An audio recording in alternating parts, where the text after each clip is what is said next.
saya Muhammad Abel. Jadi langsung aja kita mulai kapan ya?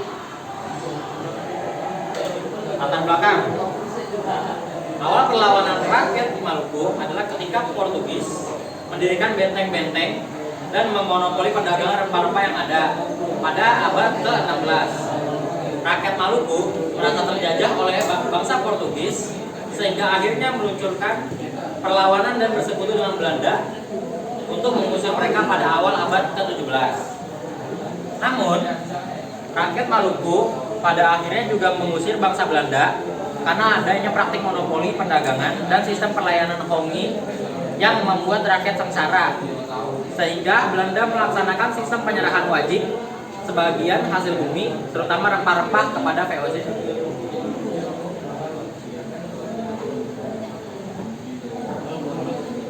Melepaskan rakyat Maluku. Tujuan perlawanan rakyat Maluku. Yang pertama itu melepaskan rakyat Maluku dari tindakan kekejaman dan kewenang-wenangan bangsa Eropa. Yang kedua itu membebaskan rakyat Maluku dari monopoli perdagangan yang tentu saja sangat merugikan. Yang kedua, memberantas penjajah seperti Portugis yang tidak mengenal nilai kemanusiaan. Terus yang keempat, mengembangkan pemerintahan yang berdaulat dari dominasi penjajah. Nah, lalu di perlawanan rakyat Maluku itu ada beberapa tokoh penting. Salah satunya yaitu Patimura. Kapitan Patimura lahir di Pulau Saparua pada tahun 1783. Nah, dia ini berkontribusi banyak dalam perlawanan rakyat Maluku. Contohnya itu ada perlawanan Benteng Durstede, Pantai Waisisil, Jazirah Hatawano, dan Seram Selatan. Terus di sini juga ada tokoh penting Marta Christina Tihahu.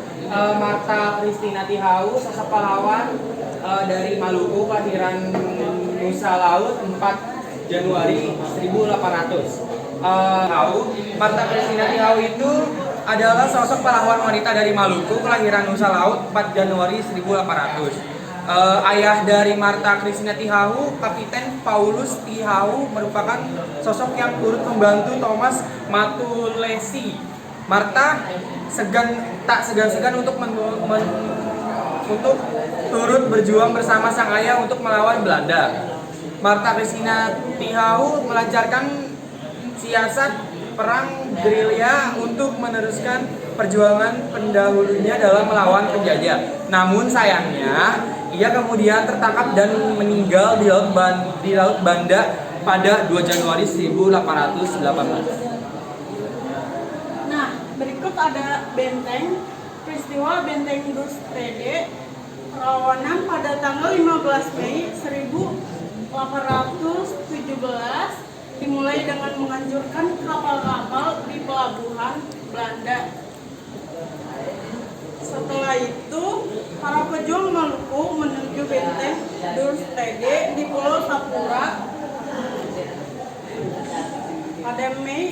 Pada 15 Mei 1817, benteng ini diserbu oleh rakyat Saparua di bawah pemimpin Kaitan Patimura, presiden yang bernama Juan van den Broek. Jatuhnya Benteng Durstede di tangan rakyat Maluku mengakibatkan kedudukan VOC di Ambon dan Batavia goncang. Oke, jadi di sini ada dampak perlawanan rakyat. Yang pertama, menimbulkan kesadaran kemerdekaan pada rakyat Maluku. Yang kedua, identitas nasional. Perjuangan melawan penjajah membantu memperrakyat identitas nasional dan persatuan di kalangan masyarakat Maluku. Oke, jadi di sini ada Benteng Durstede, yaitu di sini banyak kisah-kisah dari perlawanan rakyat Maluku. Dan di sini juga ada gambar ilustrasi perlawanan dari rakyat Maluku melawan Belanda. Sekian presentasi dari kami. Mau nanya nggak? Apa yang menyebabkan rakyat Maluku melakukan melakukan perlawanan terhadap bangsa asing. Oke, jadi rakyat Maluku menentang monopoli perdagangan Belanda karena menimbulkan penindasan dan pemerasan. Ada lagi yang mau bertanya? Mau nanya, siapa aja sih tokoh yang ikut andil dalam perang Maluku itu? Tadi beberapa udah dijelasin. Tadi kan ada yang pertama ada Kapitan Fatimura, terus ada Maluka Malu. Sebenarnya ada satu lagi yaitu Johannes Limena.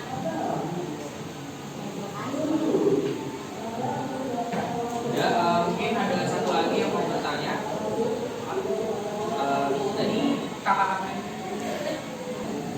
Aku mau nanya, apa sih akibat dari perlawanan rakyat Maluku ini sendiri? Oh, jadi kalau misalnya menjawab pertanyaan itu akibat dari perlawanan rakyat Maluku itu salah satu contohnya itu perpindahan kuasanya Benteng Dorstad oleh rakyat Maluku. Habis itu juga perang Patimura yang berasal di Maluku itu dapat melawan penindasan Belanda dan mengakhiri kesengsaraan rakyat Maluku, sehingga Belanda tidak bisa berwenang-wenang melakukan sepuasnya. Oke, terima kasih. Mungkin kita sudah ada sesi pertanyaannya. Oke, jadi kesimpulan dari perang Saparua ini yaitu perang Maluku. Jadi kita bisa mengetahui bahwasanya Pulau Maluku itu bisa jaya seperti sekarang itu tidak hanya langsung berdiri, tapi ada proses-proses yang harus diperjuangkan untuk membela pulau tersebut. Cukup sekian presentasi dari kelompok kami. Wassalamualaikum warahmatullahi wabarakatuh.